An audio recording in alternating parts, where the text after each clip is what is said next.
भारत की हिंदुत्व सरकार ने ईरान अमेरिका जंग को बरे सगीर पाको हिंद में घसीटने की तैयारी कर ली है और पाकिस्तानी सरहदों के करीब भारतीय तैयारियों के जवाब में पाकिस्तान भी भारत की तरफ से किसी भी लश्करकशी का मुंहतोड़ जवाब देने के लिए पूरी ताकत से खड़ा है। भारत में पार्लियामेंट हमले से पहले ही पाकिस्तान दो चीजों को बार बार दुनिया को बावर करा चुका था और जो हकीकतें पाकिस्तान दुनिया पर आश्कार कर चुका था अब वो सच साबित हो रही हैं। एक तो ये कि भारत बहुत जल्द कोई फॉल्स फ्लैग ऑपरेशन करके 2025 की शिकस्त का बदला लेने की तैयारी कर रहा है। दूसरा ये कि अगर इस बार भारत ने कोई हिमाकत की और पाकिस्तान पर यलगार कर दी तो पाकिस्तान भारत के मगरिब से नहीं बल्कि मशरिकी भारत का भी दिमाग दुरुस्त कर देगा। लिहाजा भारत ने अपनी पार्लियामेंट पर होने वाले हमले में पाकिस्तान की ISI पर इल्जाम थोप कर एक जवाब तो बहरहाल घड़ लिया है और भारतीय अंधभक्तों और उनका गोदी मीडिया पाकिस्तान के हाथों एक बार फिर अपनी तारीखी रुसवाई का पूरा बंदोबस्त कर चुकी है। दिफाई माहिरीन के नजदीक ईरान जंग से सिर्फ चंद दिन कबल भारतीय वजीर आजम का इसराइल का दौरा महज कोई सैर सपाटा तो नहीं था, बल्कि इस दौरे में भारत ने इसराइल को फादरलैंड करार देकर वाजे कर दिया कि अब वो बगैर बाप के नहीं है। नाजरीन, वीडियो में आगे बढ़ने से पहले आपसे गुजारिश करूंगा कि सब्सक्राइब जरूर कीजिए और बेल आइकॉन भी दबाइए ताकि आपका और हमारा ताल्लुक मजबूत रहे। जज़ाकल्लाह। लिहाजा अब एक तरफ अमेरिका पीस डील करके ईरान अमेरिका जंग का खात्मा चाहता है, जो कि एक अच्छी बात है, लेकिन इसराइल शायद ऐसा नहीं चाहता और Pakistan Iran America peace deal करवाने और जंग बंदी करवाने के लिए बुनियादी किरदार अदा कर रहा है। पाकिस्तान को सीधे सीधे रोकने का काम शायद इसराइल तो नहीं करना चाहेगा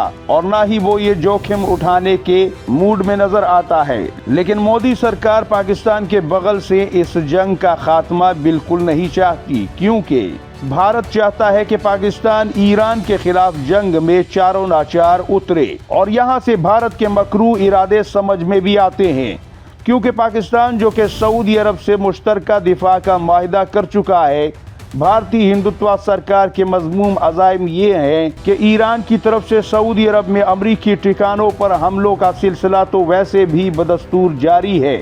और पाकिस्तान और सऊदी अरब खित्ते के वसी तर मफाद में सब्र का दामन थामे हुए हैं और ईरान को कोई रिस्पॉन्स सऊदी अरब की तरफ से नहीं मिल रहा।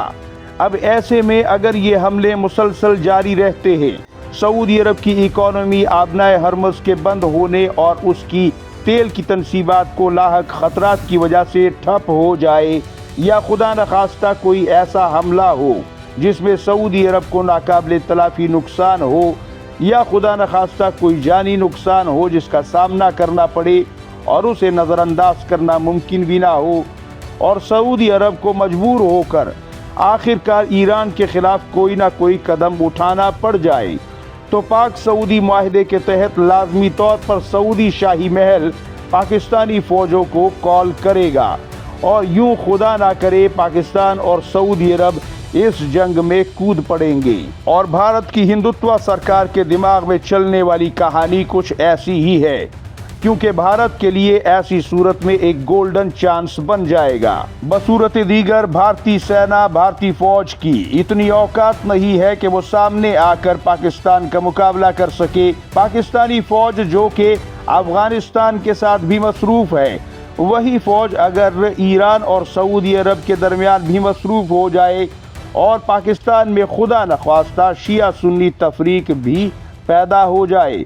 तो भारत सरकार के लिए ये एक सुनहरी मौका होगा और भारत की हिंदुत्व सरकार, सेना और अंधभक्त ऐसी सूरत में हिम्मत करेंगे कि वो पाकिस्तान का रुख करें। भारत सरकार शायद 1971 के ख्वाब फिर से देखना शुरू हो गई है, जब पाकिस्तान अंदर से मुक्ति बाहिनी तहरीक से कमजोर हुआ और फिर भारत की 5 लाख फौज ने 2 लाख मुक्ति बाहिनियों के साथ मिलकर पाकिस्तान की तकरीबन 45,000 फौज को ईस्ट पाकिस्तान में चारों तरफ से घेर लिया था। जब सब के सब मुसलमान और पाकिस्तानी एक दूसरे से दस्तो गरेबा थे, भारत ने इस मौके का फ़ायदा उठाया था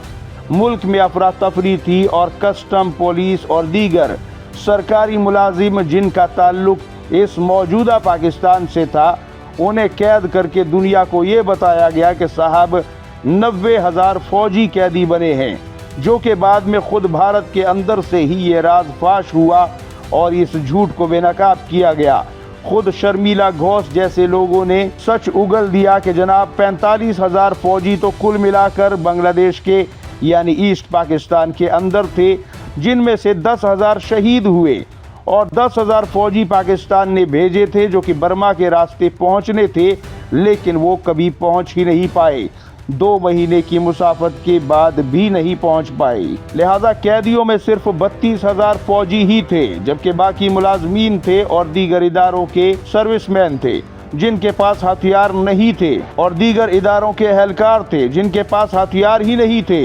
और वो हथियार जो फौज के पास थे वो भी इस्तेमाल कर चुकी थी। और मुक्ति बाहिनियों को अपनी ही आवाम में पहचानना, उन्हें ढूंढना उनके लिए मुमकिन ही नहीं था, और ना ही उन पर गोली चलाना वो मुनासिब समझते थे। वरना भारत में इतनी हिम्मत होती और इतनी औकात भारतीय सेना की होती तो वो 1965 में ईस्ट पाकिस्तान को छू भी नहीं पाए थे। 1971 में जब ना इत्तिफाकी पैदा हुई और मुसलमान से दस्तगरेबा हुआ, तो भारत जैसी हिंदुत्व सेना को भी हिम्मत पैदा हुई और उसने उस मौके का फायदा उठाया। लेकिन अब ये 21वीं सदी का एकजुट पाकिस्तान है। भारत शायद नहीं जानता कि आज का पाकिस्तान भारत के चप्पे चप्पे को अपनी रेंज में रखता है। पाकिस्तान आज एक बड़ी एटमी ताकत है जो भारत और उसके फादरलैंड से भी बड़ी एटमी ताकत है, जिसकी एयरफोर्स दिन दहाड़े भारतीय एयरफोर्स का हशर करने में जरा सा भी हिचकिचाती नहीं और अपने इस फने जंग को बार बार दोहराने की ताकत और हैसियत भी रखती है। लिहाजा इस बार भारत को लश्कर कशी का ऐसा मुंह तोड़ जवाब पाकिस्तान ने देने की तैयारी कर रखी है कि अगले 50 साल तक भारत की हिंदुत्व सरकार पाकिस्तान के नाम से भी कांपेगी। जंग लड़ना तो बहुत दूर की बात है। माहिरीन की माने तो इस बार शायद पाकिस्तान बांग्लादेश की तरफ से भी भारत के अगले पिछले हिसाब चुकता करने के लिए मुकम्मल तौर पर तैयार हो चुका है। आप इस हवाले से क्या कहते हैं, कमेंट सेक्शन में अपनी राय जरूर दें। मैं आपकी कीमती राय का इंतजार करूंगा। और नाजरीन, हमारे चैनल को सपोर्ट करने के लिए इसे सब्सक्राइब कीजिए, बेल आइकॉन दबाइए ताकि हमारी हर आने वाली वीडियो आपको वक्त पर मिल सके। अपना और गिरदोनवा के लोगों का सबका ढेर सारा ख्याल रखिएगा। अल्लाह हाफिज़। नासिर पाकिस्तान जिंदाबाद, उम्मत मुस्लिमा पाइंदाबाद।